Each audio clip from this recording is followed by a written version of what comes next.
So I'm here today with Marit Esbensen, Oh, yeah. Norwegian name. Yes.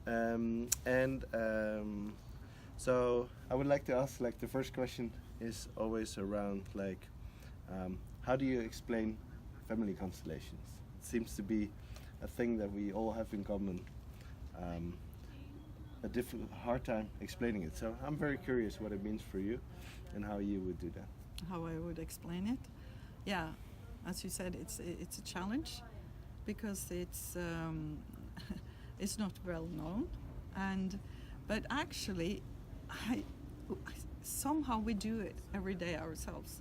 We can go into a house and we feel, oh, I don't like being here, or we meet a person maybe for the first time in our life and we really like being with that person.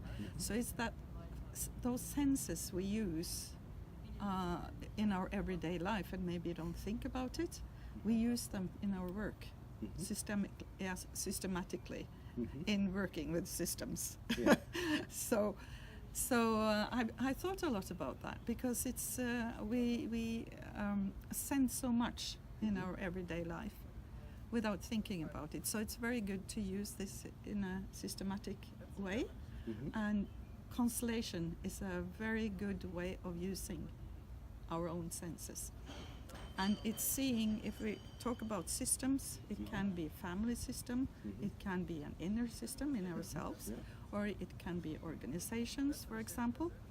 And then we see constellations is how things are in relation to each other. It's a spatial relationship. So, for example, if we want to set up how a family function, or if we have some challenge with our family or with our relationship with the family, we can set up representatives, and we see how they place themselves in the spatial place we work.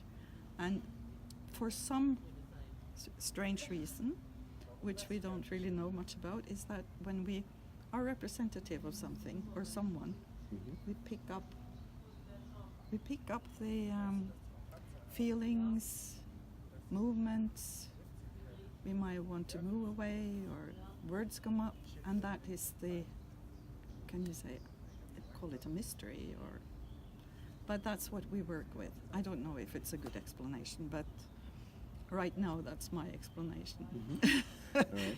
So you were also talking about, like, these relationships that are within the system, and so I'm also quite interested in how you feel connected to the wider community of constellation workers, trainers, coaches, and what you have. So yeah, I really like this community because we work in a very respectful way, which is so important to stress, that we don't find, oh, it's your fault, it's his fault, or it's with a huge respect for the whole system and everyone in it. And that is what I really like about this work, and also which is in this community.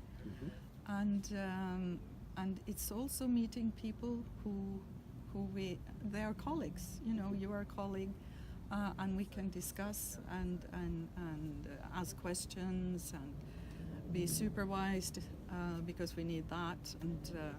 And I also think it's very important to have an international network. Yeah. And so I happen to know that you're in ISCA as well, right? Like Yes. In the board, or yeah, the International Systemic Constellations. Yeah, right now it was a bit difficult to remember, but it's an international organization, yes, association. Yeah. And do you feel connected through that as well, like having a role there? Yes, very much.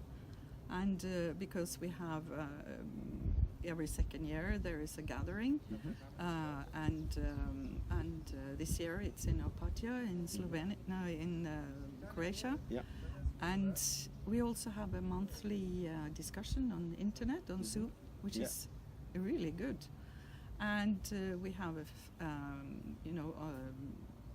web page and a page on Facebook, and where we can discuss, and networking through ISCA is very good. And I think it's very good, that's my opinion, that it is international. So you get to meet people from all over the world if you want to, on the net or on gatherings. And yeah, I think it's important, and I'm also involved in that we build a sort of a core curriculum that people should really know if they're trying to be constellators. But it's the core, it has to be flexible around that. And it's a very open-minded association. Yeah, so that maybe also taps into my other question, which is around, like, if you look at the community and how it has evolved, how would you say it's, what would you actually invite the community to be more like, or to be maybe a little bit less like, or what would you invite people like within the community to be like? I hear this about this core curriculum, so there's apparently something there that would be nice to have more of than there is now, so I'm really curious. Yeah, I think it's to share knowledge, and be open for other people, and I think that's very important, and that we can discuss openly with each other, and share knowledge, and don't be so closed, and not this I have the answer, or this person has the right way, or because it's so it's such a fantastic way of working, and it can, like, use an organization. I've done that because my background is an economist, and I've done research on women who start their own business. And actually in the 90s I learned something I used. It was using paper, but still and it was called force field analysis, and I thought, when I learned constellation, I knew, that's what I was doing. Right. Yeah, because it was constellation, but you can constellate with paper, and And so if there's one thing you're very excited about, internationally speaking, like what kind of trends are moving there, what would that be? Like, what are you? It's the diversity. It's the diversity. I love the diversity, and that it's through ISCA experience, and also being on these intensives, that it's respectful of the people finding their own expression doing constellations. I think that's extremely important, but also that we have the core training, that we really know, and also going to supervision groups, because we need to be supervised. I'm in a group, we meet 3 times a year, and it's an inter-European group. And we work hard with ourselves. We are what? We work hard. Okay, right. Like we do on these intensive. So yeah, that's true. It's a lot of fun, but it's also hard work. It is. Yeah. So, well, I think that's it. So we're in Kochel at the moment, so the viewers know.